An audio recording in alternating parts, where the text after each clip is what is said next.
Stated Clearly presents, what is DNA and how does it work? DNA, also known as deoxyribonucleic acid, is a molecule. It's a bunch of atoms stuck together. In the case of DNA, these atoms combine to form the shape of a long, spiraling ladder, sort of like this one here. If you ever studied biology or saw the movie Jurassic Park, you probably heard that DNA acts as a blueprint or a recipe for a living thing. But how? How on earth can a mere molecule act as a blueprint for something as complex and wonderful as a tree, a dog, or a dinosaur? To help answer that question, let's first take a quick look at amino acids. Amino acids are tiny little chemicals inside our bodies that are so important, they're often referred to as the building blocks of life. There's about 20 different kinds, each with their own unique shape. The neat thing about them is they can be attached to each other kind of like Legos to produce an endless variety of larger particles known as proteins. Amino acids make up proteins. Proteins, along with other chemicals, combine to form living cells. Cells make up tissues. Tissues make up organs. And organs, when they're all put together and functioning, of course, combine to form living creatures like you and me. These proteins that make up our bodies, and keep in mind there's millions of different kinds of proteins, they each have to be formed in the perfect shape in order to function. If they're the wrong shape, they usually won't work. That's where DNA comes in. DNA does a lot of interesting things, some of which we don't fully understand, but one of its main and most well understood functions is to tell amino acids how to line up and form themselves into the perfect protein shapes. In theory, if the right proteins are built at the right time and in the right place, everything else from cells to organs to entire creatures will come out just fine. This here is a simplified model of DNA. It shows us that the steps of the ladder are made up of 4 different kinds of chemicals shown here by different colors and letters. If you look at just one half of the molecule, you can read its chemical sequence or genetic code from top to bottom, sort of like a book. A single strand of DNA is extremely long, millions of letters long.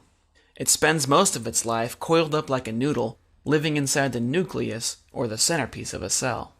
Amino acids, however, live outside the nucleus in what's called the cytoplasm. To help DNA interact with the cytoplasm and convert those amino acids into proteins, special chemicals inside the nucleus make partial copies of the DNA code. These partial copies, called RNA, look a lot like DNA, but they're shorter, of course, and they're missing one of their sides. Their small shape and size allows them to fit through tiny pores in the nucleus, out to the cytoplasm, and into the mouth of another particle called a ribosome. Ribosomes are protein-building machines.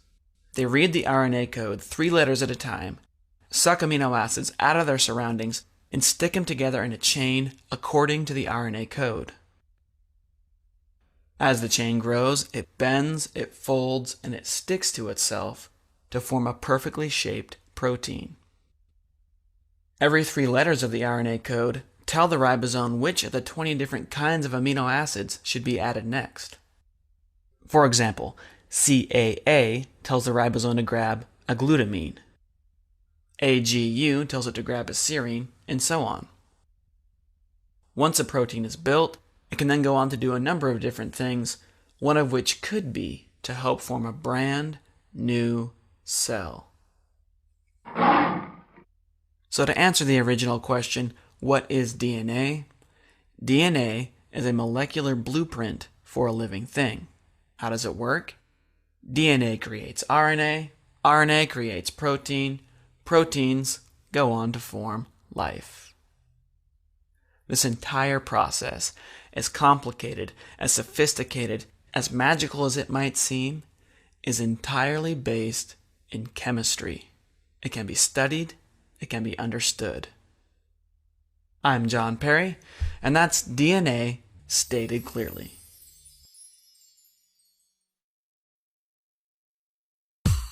Thanks for watching. If you liked what you saw, make sure to give us a thumbs up on YouTube and share it with your friends on Facebook or Twitter or wherever it is you happen to share stuff with your friends. Subscribe to us on YouTube if you want to see more videos. If you have any questions or comments, you can post those in the comment section on YouTube. We do read those, by the way. If you want to learn more about DNA and other cool stuff, check out our website at statedclearly.com. Till next time, stay curious.